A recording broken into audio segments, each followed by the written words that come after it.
He was struck by a bolt of lightning. The bolt did not destroy him, but by the power of the god of thunder, it changed him. Suddenly, he walked on two legs like a man. He possessed amazing strength and agility. He could jump higher, run faster, and think more clearly than any beast. Hey there everybody, it's AJ from the Mighty Glue Stick, and damn, today we're going to be talking about the creatures of light called angels. And for this, the room is flooded with as much light as possible to get me in the mood. It's actually a little bit steamy in here. So the way that 5th edition D&D handles it, they've departed from the sort of generic agents of any sort of god from before and taken angels back to the roots where they are divine servants of gods. They're fragments of gods.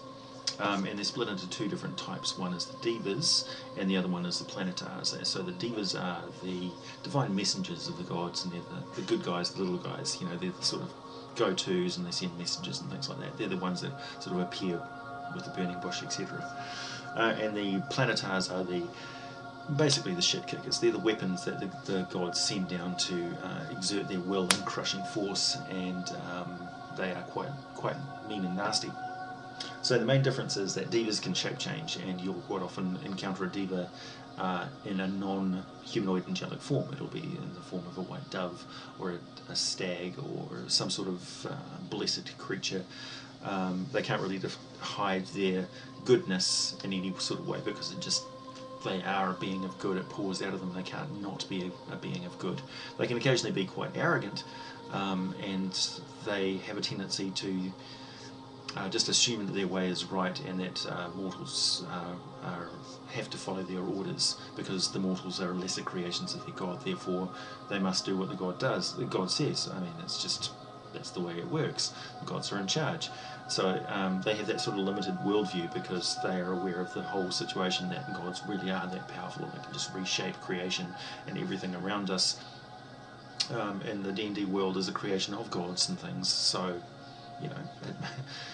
you are a creation of the gods, therefore do what the gods say. And it just sort of boggles them that mortal creatures can even deny gods, or just say no, or be evil. So when a creature is evil, they just think it's broken, and they get rid of it.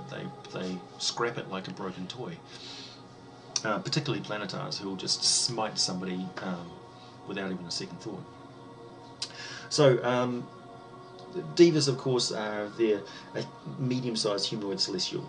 They've got silvery skin, glowing eyes. They are just pure, and they have the unfurling, beautiful dove-like wings that come off the shoulders. They can shape change. They can heal. They use mace. They've got angelic sort of powers. All of the weapons do radiant light damage, of course, as you'd expect them to. And their innate spell casting uses charisma. They can detect good and evil, commune with their god, obviously, raise dead, do that sort of thing. And they have magical resistance as well, because they're beings that can just overwrite magical effects, because their god's ability to fix reality makes them more stable in the material plane. Now, they can occasionally go wrong and be thrown down, where they're basically just stripped of their communication with their god, which to them is an incredibly harsh punishment, because they're shunned by the very creators of the universe themselves. However, they still retain their powers, and they tend to get grumpy, like grumpy toddlers, and rebel against the gods. And so you have occasional fallen Devas, fallen angels, who will end up in the first layers of hell. One of the rulers of the first layer of hell is a fallen angel. Or they will just gather together the worst of the worst, and rile against the gods and destroy their creations and be real pains in the ass. If that happens with a Planetar, it's so much worse. Planetars, of course, they don't really shape change. They do have a healing touch still. Their innate spell casting is a lot more booty. They have blade barrier, and they can dispel good and evil, the flame strike, raise the dead, control weather, summon insect planes. The sort of the bad things that the gods do, the plagues and the wrath of stuff. That's what they do. Flame strikes from the sky and beaming light coming out of their eyes, etc. So they're immune to exhaustion, being frightened, or charmed. They're completely and utterly sure in what they're there to do. They are there to do a job. However, and here's the interesting thing about angels, they are lawful good exclusively. Even if they're working for a chaotic good god or a neutral good god or something, they tend to act in a lawful good way by default. They can't help it. It's just in their nature.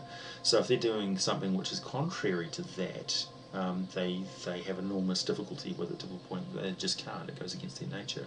So gods of a chaotic good bent may tend to use them only for specific things that they can use them for.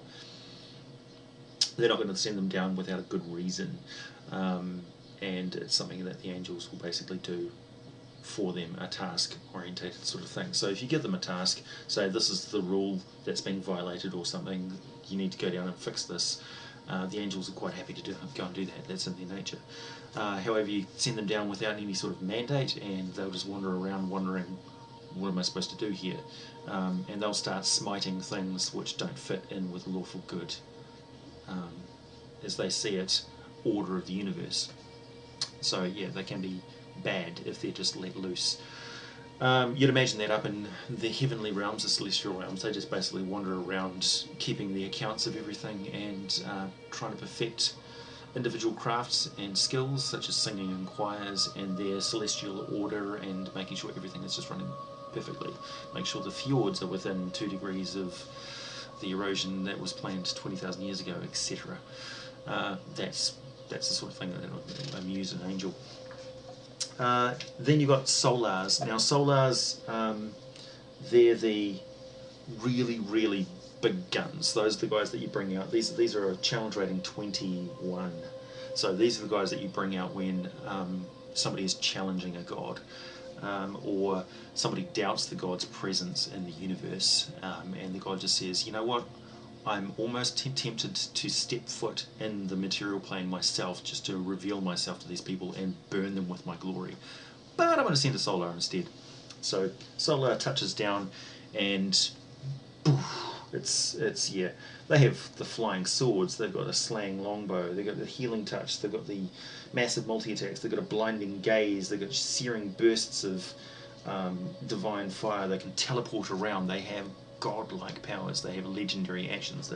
They are creatures that, when they appear, it is talked about for thousands of years. If you're going up against a solar, you're going up against the direct will of a god, basically. So yeah, they've got all of the stuff that you can imagine. They're immune to poison, being frightened, charmed, exhaustion. They've got true vision, true sight for 120 feet, telepathy. You know, they've got damage resistance to pretty much everything. Radiant, bludgeoning, piercing, slashing, non-magical weapons. Immunity to necrotic or poison attacks. I mean, just if you're a lich, don't even worry about it. You go anywhere near this thing, you're going to get immolated. They are, yeah, big time. So it's said in the book here that only 20 solars exist. So basically you're never going to see that unless it's Armageddon, and the gods really are fighting a massive war for the creation itself.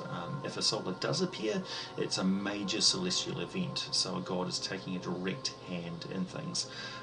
You may say that the gods can't actually directly interact with reality unless they're warping it somehow. I mean, to actually step foot within reality is like me squeezing my way into a computer program. It's gonna disrupt the order of things by being just too much. So a solar really is the most direct intervention, physical intervention a god could make, and they are powerful, incredibly powerful, as a reason. So you can imagine that if you're killing the oldest gold dragons in the land, and you're down to the last few mated pairs, then a solar might appear to stop you in your tracks and say, you cannot do this thing, you cannot remove these from existence because they are necessary in the divine order. I am here to stop you. And that is the only words that will speak to you. The rest of it will be beams of fire, flying swords, and death. Yeah. Angels. Bright sparks.